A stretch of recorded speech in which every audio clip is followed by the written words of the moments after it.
Welcome to another edition of the Postgame Wrap. I'm Jarret Johnson, and the Red Raiders defeated Texas A&M-Corpus Christi 77-57 Saturday afternoon in Frisco. It was a neutral site game, and I think the biggest or the most notable thing to come out of this game, well, there's two things. One, it was Chris Beard's 100th victory as the head coach at Texas Tech, and two, Terrence Shannon played. And not only that, but he played very well. I believe he was the leading scorer of the game.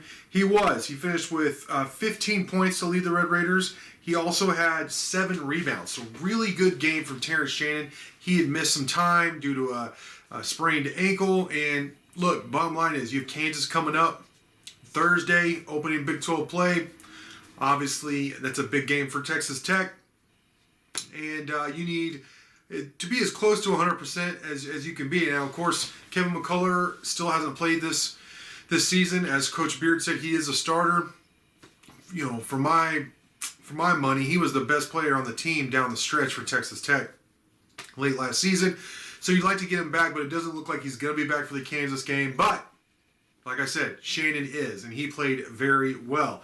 Now, Mcclung, again, struggled from the field. He shot just 2 for 10, 0 for 2 from behind the arc, and 1 for 2 from the line. But he did have 6 assists. He led the team with 6 assists. He had 4 rebounds and 3 steals. So while he's having a hard time shooting, he did have a good game in terms of all-around play. He did affect the game in several ways, and needless to say, Corpus Christi was very aware of him.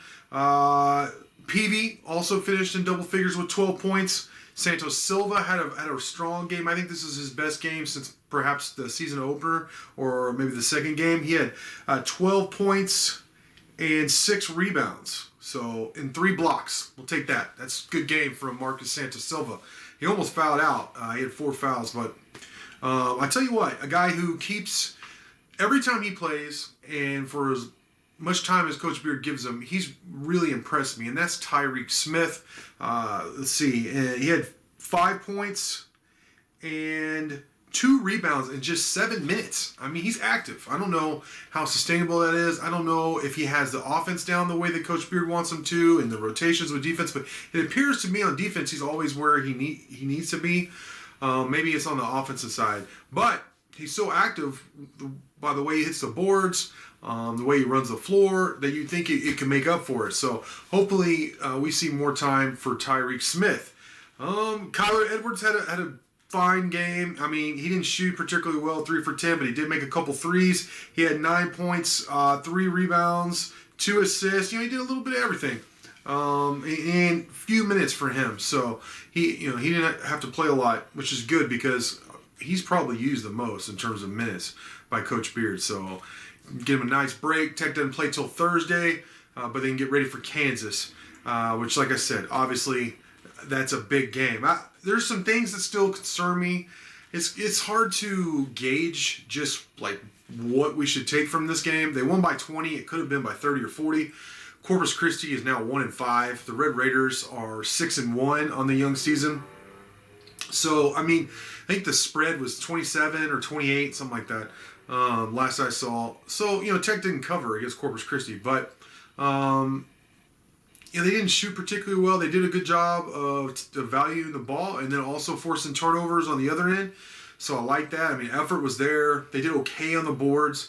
Right now, they're just not a very good shooting team. And I think that may come as a surprise to Coach Beard because he said he thought this could be the best shooting team he's had at Texas Tech. I think if Mcclung, once he gets back going, that will change a lot of things. Also, hopefully Edwards can up his shooting percentage. So right now they're not shooting very good from 3, and they're not converting when they get to the free throw line, which is a problem. I mean, you have some guys like Avery Benson, who's a good free throw shooter. I don't know what his percentage was going into the season, but I think he's like 1 for 9 this year, which that's shocking to me. He's just a better free throw shooter than that. PV really struggles from the line, and Santos Silva for his career hasn't been a very good free throw shooter. So that's a problem. Namari Burnett, he didn't have a big game, but he knocked down some free throws. He's been a very good free throw shooter for the Red Raiders so far. He's also showed some explosiveness. So there's potential there. I think Nadolny got some of his best run, some of his best time that we've seen of his career. He knocked down his first three-pointer of his career. So, I mean, there are some good things, definitely. And it's funny that, like, you know, the Red Raiders are 6-1. I know they haven't really played anybody other than Houston, and that was a loss. Though Abilene Christian's a good team. I think they could be a tournament team. Still, it's weird to have the Red Raiders be ranked in the top 20, 6-1, and feel kind of like disappointed, like you feel like they should be better. I just can't wait for them to be full strength. You know, right now with McClung being out, not making excuses for him, but just I would like to see what they look like with him, because him and Shannon together, those 6'6", 6'7" guys on the wing, and you have Peavy. I'm just ready to see what that looks like. But for right now, I mean, that's it. Texas Tech at least got Shannon back. Beard got his 100th win. Got Kansas coming up Thursday night. I'm really excited for that game. Open up Big 12 play, hosting Kansas, and you go to Oklahoma. So, and then I think you'll have like a break for Christmas. Incarnate Word, then you get right back at it. For most part, other than the Big 12 SEC Challenge with Tech playing at LSU later in the season, it's going to be, you know, Big 12 games, and hopefully they'll be able to play most of the games, if not all the games. You know, you have all the COVID problems that are, COVID is causing problems with team season, so we'll have to see how that shakes out. But so far, the Red Raiders have been able to play all the games except for the St. John's game. They're 6-1. They got Shannon back. Need to get McClung back. Kansas on the horizon. Nice win for the Red Raiders. So with that, I want to thank you for watching, and until next time.